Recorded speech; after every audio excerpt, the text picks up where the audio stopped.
Great. Hello and welcome to the Game Changer series for Global Entrepreneurship Week 2016 in association with Business Crowd. My name's Laura Morrison and I'm delighted today to be interviewing one of the up-and-coming tech entrepreneurs, Dan Bladen of ChargeFi. So Dan, welcome. Thank you very much. Great to be here with you. So tell us a little bit about what is ChargeFi and where did the idea come from? Yeah, so ChargeFi is a wireless charging network provider, which may not mean a lot to you right now, but let me tell you a little story about how the company came to be. So 2012, my wife and I took 6 months off of our current jobs, and we decided to go traveling around the world. So we went from South America all the way around India up through the US and through much of Asia. And we spent a ton of time in different coffee shops and bars, as you do.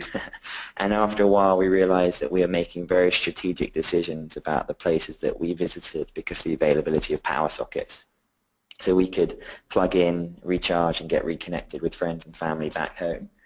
And I realized that if we'd gone traveling a few years earlier, our problem would have been connectivity.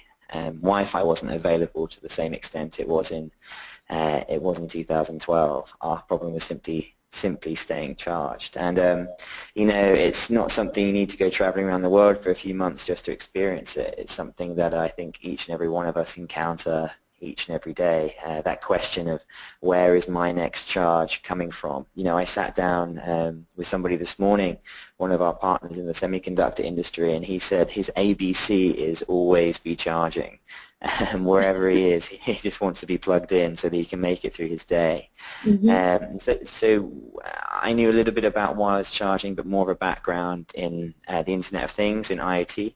And really saw the opportunity to combine IoT and wireless power in public spaces, the same type of places that my wife and I would frequent. We'd literally walk through the door and look for a power socket and decide if we were going to enjoy that Starbucks or a Starbucks rival based on how many power sockets they had. So that's a little bit about how we got started. Okay. All right. So it's really something that's born out of a need. So I've had exactly what you described, that battery anxiety when you're commuting, you're going from meeting to meeting to meeting to meeting, and you're using so much power, particularly because of all of the apps we have on our phones now. And our phones really are our nerve centers, aren't they? When you're running a business That's on the right. move and running an agile business. So I absolutely appreciate that. I am one of those people who constantly has 2 power chargers in the backpack. Great. So Great. We're wireless preaching to the charging, converted. absolutely. I mean, wireless charging, I'm a huge fan and advocate of agile and flexible working because I think that really also helps to get the most out of your workforce. Having that power source is so important for people, and doing it wirelessly from a design point of view, it also, it looks nicer, it's cleaner. Yep. So tell us a little bit about how you work with companies on that side, because that's one of the things that's a little bit surprising. Whilst the company is around technology, for me, looking at what you've created, it also seems to be very much about the user experience. Yeah, absolutely. So our two focus points of the company are user experience and software. So we don't actually make any wireless charging hardware. We have relationships with a number of different wireless power manufacturers, and what they do is they build effectively ChargeFi software into their transmitters so that users can find their nearest ChargeFi location so they can get access to wireless power. But also we work with the venues themselves, so the coffee shops, the stadiums, the restaurants, the universities, so they can manage, monitor, and monetize their wireless charging deployments. So one of the easiest ways to think of ChargeFi is a bit like a Boingo Wi-Fi hotspot that you might find at an airport. And we don't charge, no pun intended, we don't charge financially the user for their charging time. It's all for free. We make our revenue from the business itself. And it's funny that you mentioned design. we use a technology called magnetic resonance, which you can actually install underneath tables, so you don't have to do any damage to the table on top of it. And what that means is that it creates somewhat of a magical user experience. You know, a user just places their phone, tablet, or even their laptop down on a surface and it starts to charge. Whereas with older versions of this technology, people used to have to drill through tables and create all sorts of mess. So not only is it a very magical experience for the user, it also protects you know, architects and design gurus, very, very precious and well thought over tables and designs that hours and thousands of dollars have often gone into developing. We actually ran into another use case the other day with an insurance company saying that it's actually going to start lowering insurance premiums for people as well, because you mentioned that cables are messy and perhaps having chargers everywhere is not the most practical or clean of environments aesthetically, but there's actually a case for it actually being cheaper to insure because there aren't cables running everywhere anymore if you're going to have wireless power. So people in coffee shops can't trip up over MacBook cables, and I think we'd all like to live in that future. Yeah, absolutely. I mean, actually, you hit on a really good point there as well, because I think also you've got things like the PAT testing regulations, annual checks, liability. So it does take away a whole load of regulation and headaches for people when people want to bring their own devices into an environment. Yeah, as you said, the mobile phone or the cell phone is what is the nerve system of our everyday, particularly if you're an agile worker. I recently heard somebody talk about it as your mobile phone being the sun in which all other elements of your life revolve around. And we really do think that power is the most important part of that device. And you know, we often talk internally about Maslow's hierarchy of needs, and some of the memes that people have put Wi-Fi on the bottom of Maslow's hierarchy, and you remember his pyramid, and you know, right after food and shelter and security, you know, Wi-Fi being a basic human need, but fundamentally underneath that, power is such a crucial need for people. It underlies every single digital experience, and without power you can't get to connectivity. So we think if you can influence how and when people get access to power, then you've really got a chance to influence the rest of their journey. Yeah, and I think something that's interesting, because one of the counter arguments to this could be, if we look at people's consumption of power, the demand for power of individuals now, what that means for us environmentally. What are your thoughts on what possibilities this can open up and how you might be able to work with companies towards implementing sustainability strategies? Yeah, so one of the big things about what happened when lithium-ion batteries were introduced is that people didn't have to do full charges from 0 to 100%. Obviously that's encouraged from time to time, but what's happened now is that devices are now actually designed to have charge little and often. And so I think that's a really interesting change over the last few years, whereas I think previously we were all kind of indoctrinated into you must let your phone completely run out and then charge completely, whereas we're now getting to a way of just charging, you know, ABC, always be charging wherever you are, which I think is a really interesting user experience development and behavioral development. But also, you know, with wireless power, it's very much our hope and dream that phones, tablets, laptops will no longer, when you buy them, ship with cables, and that you'll have a lot less cables and plastic going into waste environments and landfills after they're not used or break anymore. So if people can get access to power in public spaces wirelessly and don't have to carry around the 2 battery packs that you've mentioned that you carry around in your backpack, then absolutely we should be saving a lot from landfill. Yeah, it's really, really exciting actually to think about that, moving to something that's more of a wireless future, which enables us to innovate and bring forward new technology and look at, you know, ways that we can reduce some of the consumption and bring in smarter technology.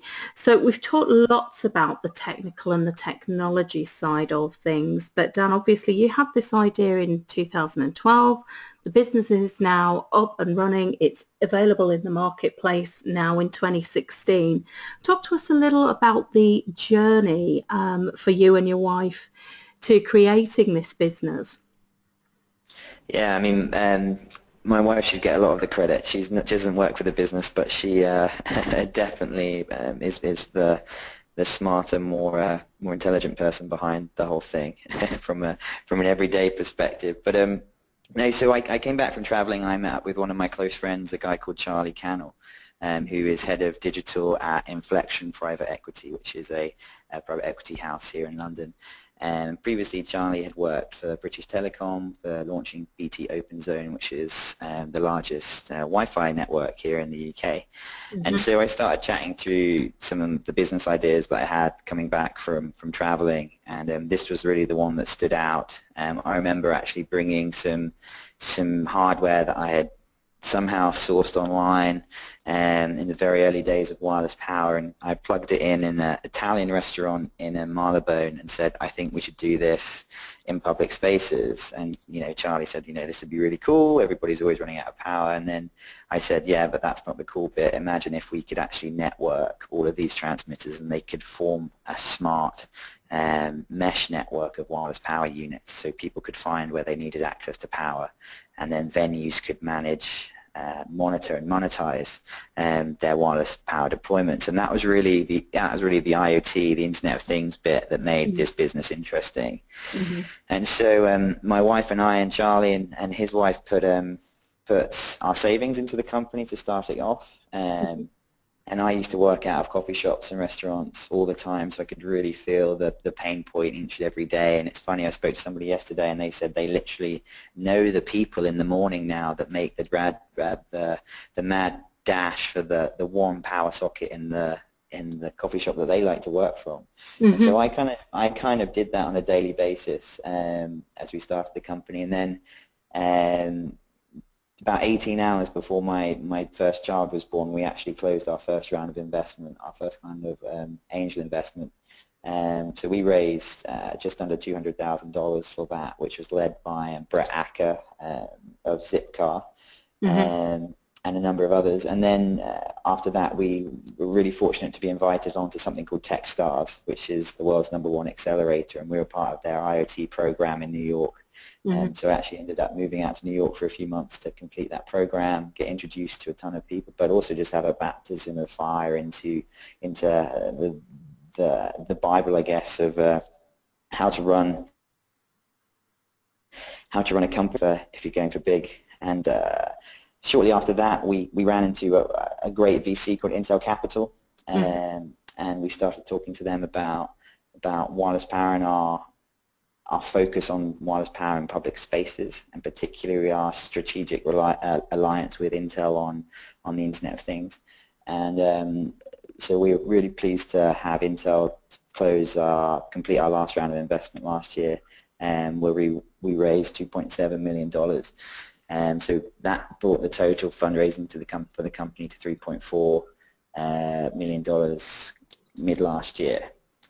So the team's now 10 strong. There's 8 of us in London, 2 of us in New York, and then we've got different sales partners, what we call licensees, across other markets in the world. So Hong Kong, Singapore, India, Russia, Switzerland, UK and the US. And so we want anywhere where you go with your phone, which is everywhere, to have access to ChargeFi spots. So we're busy working our way around the globe trying to deploy ChargeFi spots everywhere you go.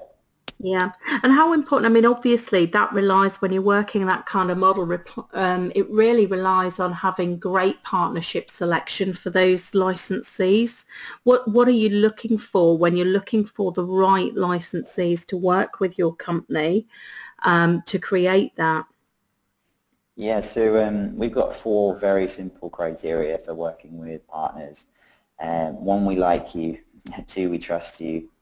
3, you have immediate F&B and hospitality relationships. So you've got immediate partners that they could be selling into. So does that partner know the CIO or CTO at the largest hotel chain in that country? Do they know or have contacts at shopping malls in that country? So 1, we like you. 2, we trust you. 3, you have immediate relationships in the vertical markets we want to go after. Yeah. And 3, that you've got the capital to put behind this, because we don't want to be in this for the short term and have a flash in the pan. You know, we're all about building sustainable businesses that are going to grow into very large operations in these different countries. And so if we're going to have ChargeFi spots in thousands of ChargeFi spots across each city in these countries, we need the partners that we're working with, who we're investing a serious amount of time in, relationally and educationally as well. We need to know that they're going to be around. So quite often we actually find ourselves coming in alongside businesses that are already selling Wi-Fi into their local market. They might be selling point-of-sales machines or digital signage into the verticals that we're looking for to sell in ChargeFi. And so they're sometimes more mature businesses as well, which is great. But 1, we like you. 2, we trust you. 3, you've got immediate relationships. And 4, you've got capital to really make a good job of this. Yeah, and that's great, because it is something that sits really nicely alongside propositions for existing businesses, as you say, in that kind of space where they're selling technology into the hospitality and I would imagine the retail markets. Great. Exactly. But the main one being, you know, they are representing our brand and very much our company, and we need to make sure it's in the right hands when it's overseas. And it's also interesting, as you've also mentioned, you know, starting a family at the same time as starting a business. That's a brave move. Yeah, so we've actually got 2 kids now, and we had my son in November last year, so he's almost a year old, and then my daughter's coming up for just over 2.5 now. And yeah, it's exciting, right? And we are. I think I'm kind of living the dream of having babies and amazing wife and running the business. It definitely comes with its pressures. You know, I think Techstars, I was pretty unique in having a wife, let alone kids at that stage. You know, there's more and more people who perhaps this was the only thing going on most of the time, and I think it's definitely has its rewards. I'm really in this for the long haul, and I certainly see my wife and family helping me go the distance rather than slowing me down. So it's a fantastic resource for me, actually, and it can be quite a humbling exercise. I get to travel quite a bit, which is great, and I get to speak in a few conferences and a few different stages, and it can be it's a great humbling experience coming back home and doing a diaper or doing a nappy within minutes of returning. So yeah, I really see them as an enabling force for us to go the long haul. I think you're absolutely right with that, because I hear a lot of talk in business circles and certain circles at the moment about, you know, the hustle, and I'm actually an advocate for having that real balance, because I think if you're growing a business and you're giving your best to it, you need to be able to have that other focus, that wider focus on other things in life, where it's not slowing you down, it's enriching. I have a young family myself, and I find, as you say, it gives you that real clear why you're doing what you're doing, because hopefully for all of us our goal in business is not just to, you know, create profitable business, but to create a better environment and world and provide helpful services and employment as we do that. And I think having a family can be really beneficial in that respect. Yeah, I think yeah, we're both speaking exactly the same language there. It's you know, it's something to reset you at weekends as well, and it's something that walks in the country, whether that's going to a soft play with the kids.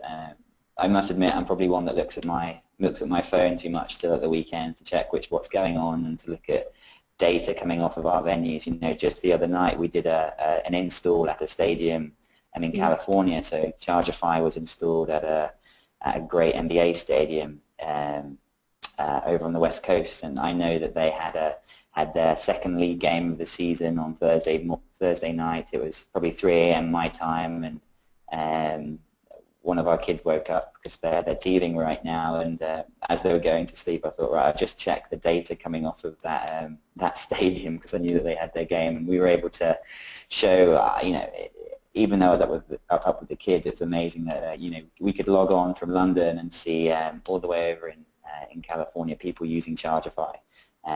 We had tons of sessions, tons of people obviously feeling the pinch that you and I do every day for battery anxiety, and it's one of those things where you have the privilege of both running a fast-growing company, but also a fast-growing family. And I think, think about how many people were at that game that otherwise might have had that battery anxiety about leaving because they were waiting for a call to come in.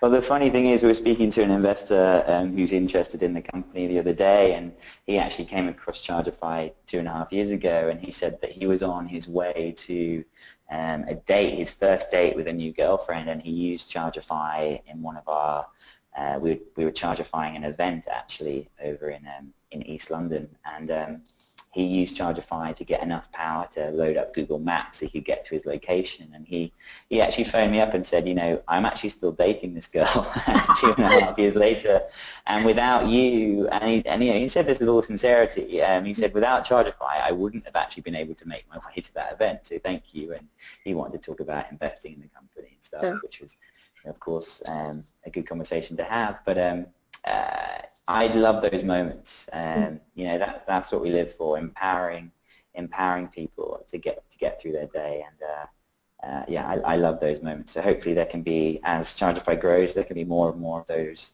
moments.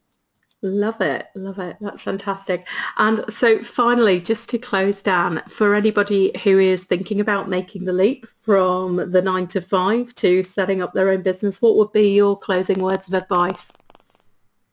The best word of advice one of my friends gave me was back yourself.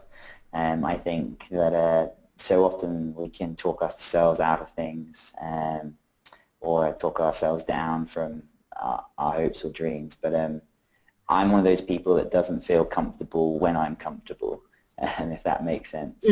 So I always feel like I need to be pushing the envelope slightly and making sure that I'm challenging myself. So having the confidence to back yourself is definitely the one word of advice that I would give. Yeah, that's superb advice. Thank you very much for your time, Dan. It's been an absolute pleasure interviewing you today. Thank you. Enjoyed speaking with you. Thank you.